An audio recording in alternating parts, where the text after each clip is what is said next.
আমাদের ছোটবেলা মানে আমাদের সময়কার ছোটবেলায় আমরা কত সহজ সরল ছিলাম।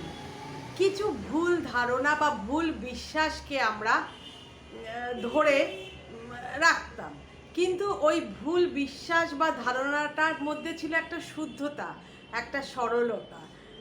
সেই প্রসঙ্গেই আজকে আমার বক্তব্য।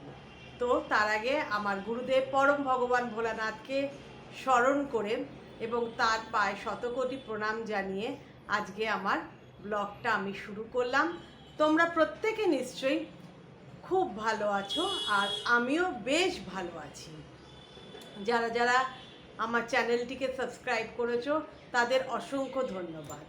এইভাবেই আমার পাশে থেকো, আমার হাতটা ধরে থেকো, এবং যারা যারা এখনও করনি তারা প্লিজ আমার চ্যানেলটিকে সাবস্ক্রাইব করো। আমি খুব খুশি হব, আমার উপকারও হবে।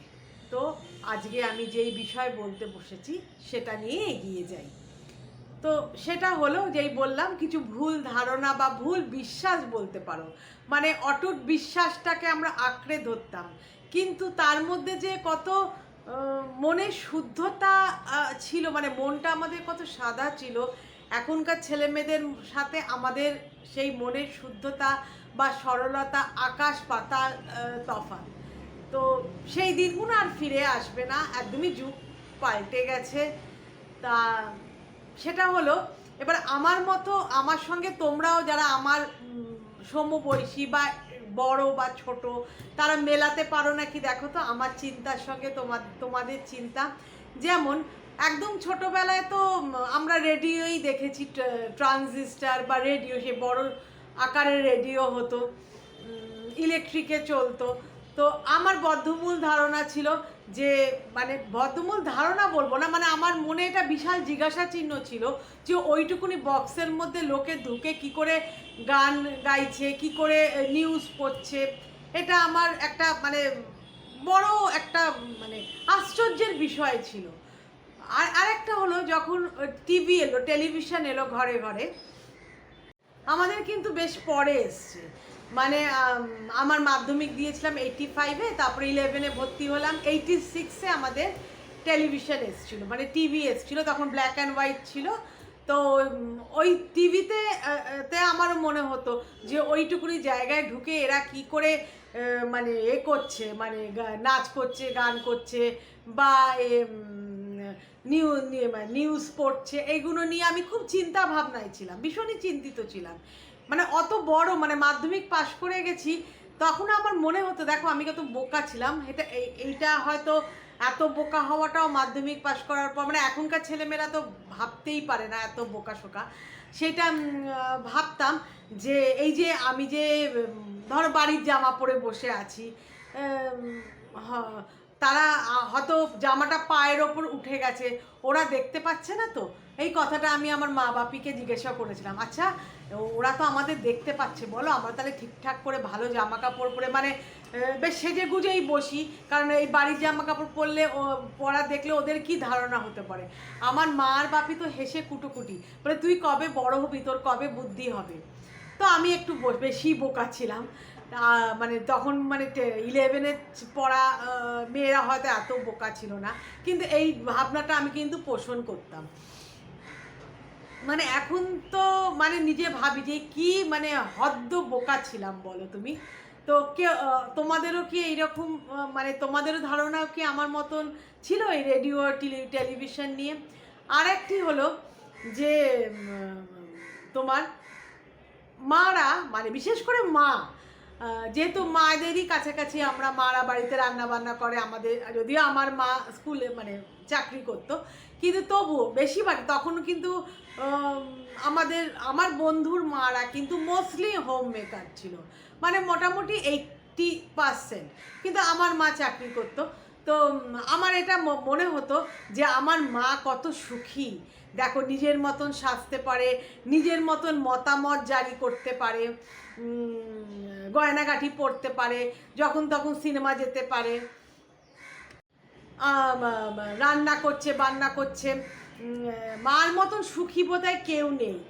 আমাকে দেখো পড়াশুনো করে অঙ্ক কষে কষে, যেটা মানে সবচেয়ে ভয়ের বিষয়, সেই অঙ্ক কষে কষে আমাকে মরতে হচ্ছে, কিন্তু মা দেখো মুক্ত বিহঙ্গর মতন ঘুরে বেড়াচ্ছে। আর মা টিচার, মা কতজনকে বকতে পারছে, মারতে পারছে। এবং জানো, তোমাদের ছিল কিনা না জানি না, তখন লেখাপড়া মানে বাদ দিয়ে আমার না তখন মনে হতো বাসন মাজাটা মনে হয় খুব ভালো কাজ।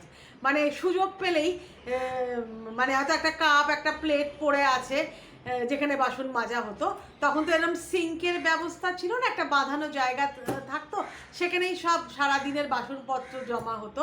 সেখানে আমাদের কাজের যে লোক ছিল সে বাসন টাসনগুলো মাজতো।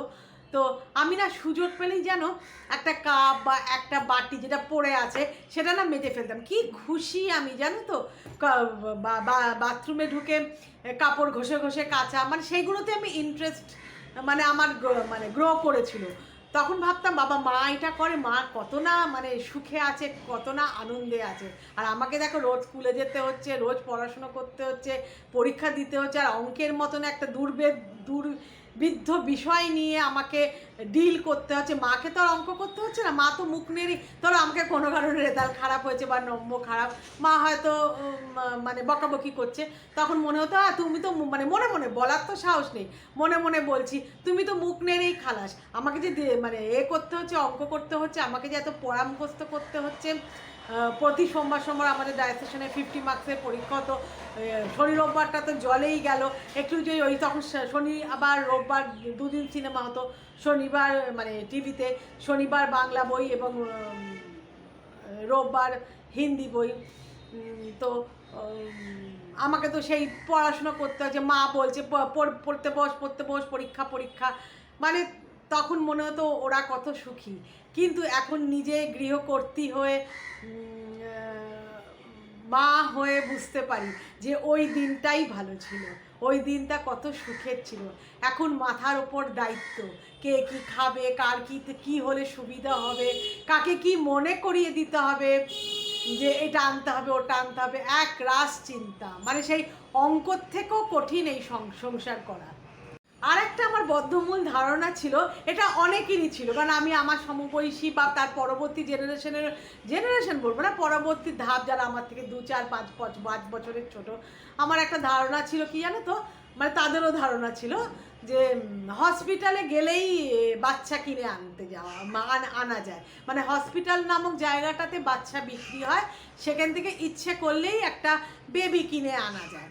তো আমার যখন আমার যে ক্লাসমেট বলো বা আশেপাশের বন্ধু বান্ধব তাদের যখন ভাই বোন হচ্ছে, তখন আমারও খুব ইচ্ছে করতো আমারও একটা ছোট ভাই হোক বা বোন ওরও হোক, ওরা কত সুখী, মানে ওরা যখন স্কুলে এসে গল্প করতো যে এই জানিস আমার বোন এখন এই করছে, আমার বোন না ঘুমের মধ্যে হাসে, আমার বোন না এই করেছে ওই করেছে, বা ভাই এই করেছে ওই করেছে, আমি ভাবতাম এরা কত সুখে আছে বলো তো, এদের ভাই বোন আছে, এদের মা বাবারা কি, আমার মা বাবার কি একটুও পয়সা নেই যে একটা হসপিটাল থেকে একটা ভাই বা বোন কিনে আনার। তো একবার কি হয়েছে জানো, এই কথাগুলো আমি আমার মাকেই বলতাম, মাকেও বলেছি, মা তুমি যাও না গো, অমুকের তো একটা বোন হয়েছে, ও আর একজনের তো একটা ভাই হয়েছে, তারা কি সুন্দর খেলতে পারছে। সে বলছে জানিস তো স্কুল বাস থেকে নেবে আমি দৌড়ে দৌড়ে বাড়ি যাই, ছোট কটের মধ্যে বা দোলনার মধ্যে আমার ভাইটা শুয়ে আছে বা বোনটা শুয়ে আছে, তাকে আদর করি, মা বলে কি আদর করিস না, এখন ঘুমোচ্ছে, বিকালবেলা উঠে মানে তাদের পড়াশুনো মাথায়, পড়তে বসতে হয়, মা জোর করে করে পড়তে বসাতে হচ্ছে, আমার ভাইটাকে ছেড়ে বা বোনটাকে ছেড়ে যেতে ইচ্ছে করে না। ওদের গল্পগুলো না আমি মন্ত্রমুগ্ধ হয়ে শুনতাম এবং আমার মায়ের ওপর খুব রাগ ধরতো, বলতাম কেন রে বাবা, একটা তুমি তো চাকরি করো, তোমার তো টাকা আছে, তুমি কি একটা ভাই কিনে আনতে পারো না। আমি কথাটা মাকে বলেছিলাম, মাকে বললাম তোকে, মা আমাকে তখন উত্তর দিয়েছিল তোমার মধ্যে একটা বাঁদরকে মানুষ করতে, আর তোমাকে এই মানে কনভেন্ট স্কুলে পড়িয়েই আমরা ফতুর হয়ে যাচ্ছি, আবার একটা ভাই বোন আনা, ওইসব যাদের আছে তাদের আছে। তখন আমি বলতাম তার মানে তারা তোমাদের থেকেও বড়, মানে তোমার থেকে অনেক বড় লোক, দেখো ওরা ভাই বোন কিনতে পেরেছে। এইটা আমার একটা মানে ভীষণ মানে ধারণা ছিল যে হসপিটাল নামক জায়গাতেই ভাই বোন কিনতে পারা যায়। আর একটা কথা যেন তোমাদের সাথে শেয়ার করি, একবার আমার ঠিক মনে নেই, আমি তখন বেশ ছোটই 2-3-তে পড়ি, ম্যাক্সিমাম 2-3 হবে, মনে আছে তোমাদের মনে আছে কিনা জানি না, ওই নন স্টপ বৃষ্টি হয়েছিল 3-4 দিন ধরে, তার ফলে কি সারা মানে গ্রামাঞ্চল তো বন্যা হয়েই ছিল এবং আমাদের বাড়ির সামনে জল কিন্তু জমেছিল। মানে আমার বাপের বাড়ি ওই ইন্টারিম মার্কেটে জল জমেছিল এবং স্কুল ছুটি ছিল কদিন, মানে স্কুল ছুটি ঘোষণা করা হয়েছিল। সে তখন আমি খুব ছোটোই ছিলাম, মানে 2-3 হবে বোধহয়, আমার ঠিক এখন মনে পড়ছে না। ছিলাম তো বাড়িতেই, মানে আমরা ছিলাম তখন। ওই জল থাকাকালীনই তখন একটু হয়তো কমে এসছে। তখন একটি বউ, আমার মনে আছে, কোলে একটা বাচ্চা ছেলেকে নিয়ে, কত বয়স হবে, 1-1.5 বছর, খুব বড় বয়স, মানে বড় হলে পরে 2 বছর হবে। তখন সে এসে সব মানে দরজায় দরজায় ঘুরে ঘুরে না কাঁদছিল আর বলছিল যে এটা আমি জানতে পেরেছিলাম কারণ আমার মাকে এসে বলেছিল যে আমার 3-4টে ছেলে মেয়ে, তো এই বন্যাতে আমার ঘর বাড়ি ভেসে গেছে। খেতি মানে করে, মানে চাষবাস করে আমার স্বামী, মানে দিন মজুরের কাজ, মানে নিজের কোনো জমি নেই, অপরের জমিতে দিন মজুর করে কোনো রকমে এই 4টে ছেলে মেয়েকে আমি মানে পালছি। আমাদের পেটে একবেলা জুটছে, একবেলা জুটছে না। কিন্তু এখন মানে এই বন্যাতে সে ক্ষেত কামার তো আর হচ্ছে না, আমার বরের কাজ নেই, তো 3টে ছেলে মেয়ে তবুও এ বাড়ি ও বাড়ি ভিক্ষে করে খেতে পাচ্ছে। এ হলো সবচেয়ে ছোট, একে নিয়ে আমি পারছি না। তোমরা দয়া করে কি এই ছেলেটাকে নেবে, তোমাদের নিজের ছেলের মতন করে রেখো, আমার তাহলে উপকার হয়। তখন মা বলেন না। এটা গেল একটা ঘটনা। আর একটা ঘটনা জানো তো, মানে এই বাচ্চা নেওয়া ব্যাপারে আর একটা ঘটনা হলো, আমার বাপি তো ইস্টার্ন রেলে কাজ করতো, তোমাদের আগে কোনো ব্লগে আমি বলেইছি। তো সেইখানে না একজন ভদ্রলোক ছিলেন, তার নাম ছিল তপন। তো সেই তপন কি তরুণ এরকম ধরনের হবে, আমি অনেকদিন আগেকার কথা, আমি তখন আমি একটু বড় হয়েছি, মানে 5 পড়ি। তো তখন না, এখন যেমন এক্সট্রা ম্যারিটাল অ্যাফেয়ার্স জড়িয়ে পড়াটা মানে হয়, মানে এটা আমাদের কমন, মানে কমন বলতে এটা আমরা শুনতে পাই এবং তখন কিন্তু সেই জিনিসটা ছিল না। ওই মানে বাপির যে কলিগ, তা অনেক ছোট বাপির থেকে, তপন বা তরুণ নাম যার বললাম আর কি, তার বউ না কারোর সঙ্গে বোধহয় এক্সট্রা ম্যারিটাল অ্যাফেয়ার্স ছিল। একদিন সে তার ছেলেকে স্কুল থেকে এনে, বাচ্চা ছেলে স্কুল থেকে এনে তার ওই দরজা বাইরে থেকে তালা লাগিয়ে সে তার ওই প্রেমিকের সঙ্গে পালিয়ে গেছিলো। তো তার বর তো খোঁজাখুঁজি করেছিল এবং থানাতেও ডায়েরি করা হয়েছিল। তারপরে জানি না, আর বিষয়বস্তু আমি বলতে পারবো না, আমি তখন 5-6 পড়ি, আমার মনে নেই। তো মোর কথা জানা গেল সে তার প্রেমিকের সঙ্গে পালিয়ে গেছে এই বাচ্চাটাকে রেখে। এই বাচ্চাটাকে সে স্কুল থেকে সে তার প্রতিবেশীদের কাছে থাকতো। তো একদিন বাপিকে বলেছিল, ভদ্রবাবু আপনি আর আমার বিয়ের আগেকার পদবি ছিল ভদ্র, তো ভদ্রবাবু আপনি আর বৌদি তো দুজনেই চাকরি করেন, আপনাদের অবস্থা সচ্ছল, তো আপনার মেয়ে তো বেশ বড় হয়ে গেল, 10-11 বছর হয়ে গেল, তো আমি লেখাপড়া করে আমার ছেলেটাকে আপনার কাছে দিয়ে দেবো, আপনি আপনার নিজের ছেলের মতন মানুষ করুন। তখন ওই বাচ্চা ছেলেটি ক্লাস 3-তে পড়ে। আমার ছেলে খুব সভ্য, ভদ্র এবং লেখাপড়াতেও ভালো। এবার আপনি মনে করলে আপনাদের কলকাতা শহরে, ওরা থাকতো না হাওড়ায়, তো হাওড়ায় মন্দিরতলায়, এখন যেটা মন্দিরতলা নাম হচ্ছে, তখন কি নাম ছিল জানি না। তো ওই আপনারা বাড়ির কাছে কোনো স্কুলে ভর্তি করতে পারেন, আপনারা নিয়ে যান, আমি লেখাপড়া কোর্টে যাবতীয় মানে যা যা লাগে, যা প্রসিডিওর সব আমি করে দেবো। আমি জীবনে ওর দিকে তাকিয়ে দেখবো না, আমি কোনো দিন ডিম্যান্ডও করবো না এবং ওকে দেখতেও যাবো না, আপনি নিজের মতন করে মানুষ করুন। আমি তখন জানো আমার মা বাবার হাতে পায়ে ধরেছিলাম, যে তখন তো আমি 5-6 পরে একটু বড় হয়েছিলাম। তখন আমি বলেছিলাম যে নাও না গো, আমারও তো একটা ছোটো ভাই হবে, আর ওরাও তো বেশ বিপদে পড়েছে। আমার মা বাবা একদম কর্ণপাত করেনি এবং আমার মনে আছে আমি 3-4 দিন আমার মায়ের সঙ্গে আর বাপির সঙ্গে কথা বলিনি, মানে আমার ভীষণ রাগ হয়েছিল। এই সমস্ত আমাদের ছোটোবেলাকার অনেক ঘটনা আমাদের সরল মনে উকি মারত, জানো তো। এবং যখন কোথাও বেড়াতে যেতাম বা কোনো মেলায় ফেলায় যেতাম না, তখন মনে হতো যে ওই মুক্তোর মালাটা বা ওই একটা মানে ফলস গয়নার সেট কি সুন্দর, মায়ের পরে ওই মায়ের যে ভল্টে সোনার গয়নাগুলো আছে, মাঝে মাঝে বিয়ে বাড়ি গেলে পরে মা তো নিয়ে আসতো, ওইগুলো পরতো আছে, তার থেকে অনেক গুণ ভালো। কেন যে মানুষ সোনা কিনে বেড়ায়, এগুলো কি সুন্দর কাজ, মানে ঝুটো, মানে ফলসের দিকে মানে তখন সবাই খুব, মানে আকৃষ্ট হতাম, মানে চাকচিক্য যেখানে মানে যে চকচক করছে সেই দিকে চোখটা চলে যেত। এবং সবসময় মনে হতো ধরো আমার বন্ধু বান্ধবের যা আছে আমার বোধহয় সেটা নেই, হয়তো আমার হয়তো 4 গুণ আছে, মানে ওরা হয়তো একটা সামান্য টিফিন, আমার মা হয়তো যেহেতু আমাদের কাজের লোক ছিল আমাকে টিফিনে আমার মনে আছে লুচি তরকারি করে পাঠানো হতো, অনেক সময় চিড়ের পোলাও করে পাঠানো হতো, পরোটা তো হতোই, এরম পাঠানো হতো, ডিম পাউরুটি মানে যেটাকে ফ্রেঞ্চ টোস্ট বলা হয় সেই করে পাঠানো হতো। আমাদের বন্ধু বান্ধব কলা দিয়ে অনেক সময় হয় না কলা দিয়ে পাউরুটি ওদের মা হয়তো করে পাঠিয়েছে। আবার এক বান্ধবী ছিল তার মা না ভাত আর কিছু একটা দিয়ে মেখে পাঠাতো, সে চামচে করে করে খেত। আমি মাকে এসে একদিন বলেছিলাম, মা ও কি সুন্দর একটা সুন্দর টিফিন বক্সে, স্টিলের টিফিন বক্সে করে ভাত খাচ্ছে মেখে চামচ দিয়ে দিয়ে, আমাকে এরকম দেওয়া হয় না কেন, আমাকে ওই লুচি তরকারি এক জিনিস দেওয়া হয় কেন?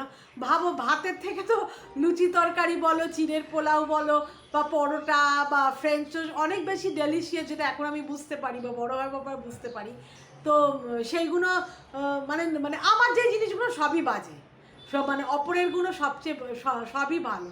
এবং একটু বড় হওয়ার পর কাউকে মানে কোনো ছেলে মেয়েদের না হাতে তাদের মারা বা বাবারা পয়সা দিত, তারা স্কুল থেকে বেরিয়ে বাসে ওঠার আগে মানে স্কুল বাসে ওঠার আগে ঝালমুড়ি কিনে খেত, কিন্তু আমাদের সেটা কিন্তু দেওয়া হতো না। তো দেওয়া মানে হাতে পয়সা মা একদম পছন্দ করতো না, জানো তো, মানে এখনকার ছেলেমেয়েরা বা এখনকার জেনারেশন সেটা ভাবতেই পারে না, মানে পকেট মানি বলে কোনো ব্যাপারই ছিল না। খেতে ইচ্ছে করবে যা চাহিদা আমরা দেবো তোমাকে, যদি মনে করো যে রাস্তা থেকে বা বাইরে থেকে কিছু কিনে খাবে আমরা কিনে দেবো। তো সেই যে অনেকে কিনতো না ঝালমুড়ি কিনে খেত, বিশেষ করে ওই আমড়াওয়ালা, যেখানে ওই তোমার বিক্রি হতো, তোমার নানা রকমের আচার টাইপের বিক্রি হতো, ওই চুষে চুষে খেতে পারে, তেঁতুলের কি বলে যেন ওইগুলো, আমশি আমের বা তেঁতুলের ওই যেগুলো বিক্রি হতো, ওরা খেতে খেতে কি সুন্দর বাসে উঠে যেত। মানে আমার খুব মানে যত অভিমান রাগ গিয়ে মায়ের ওপর পড়তো, মানে মা হলো একদম এমন একটা মানে জায়গা যেখানে সব কিছু রাগ অভিমান বকা ঝকা বলা যায়। কত ছিলাম বলো, সেই জীবনটা কত সুন্দর ছিল, সব হারিয়ে ফেললাম জানো। সেই মানে এখন কোটি কোটি কোটি কেন মিলিয়ন বিলিয়ন টাকা দিয়েও সেই জীবনটা আমরা ফিরে পাবো না। সেই স্কুল লাইফ, সেই কলেজ লাইফ, সেই মারপিট হাতাহাতি খুব মিস করি জানো তো। তো তোমাদের কেমন লাগলো আজকে, কিছু মনে পড়ছে তোমাদের মনেও কি উকি মারছে তোমাদের ওই ছোটোবেলাটা? প্লিজ আমাকে কমেন্টের সাহায্যে জানিও এবং লাইক করো অবশ্যই, এবং অবশ্যই সাবস্ক্রাইব করো, তাহলে তো আমি বুঝতে পারবো কেমন লাগছে তো মানে আমার এই বক্তব্য। তখন মনে হতো কবে বড় হব, এই বড় হবার মানে চেষ্টাটাই ছিল তখন বড়, কিন্তু বড় হবার পর জানতে পারি ওই ছোটটাই কত সুন্দর ছিল, কত সোনালি দিনগুলো ছিল ওইগুলো। তো কেমন লাগলো প্লিজ জানিও, আমার পাশে থেকো। Bye bye, thank you so much.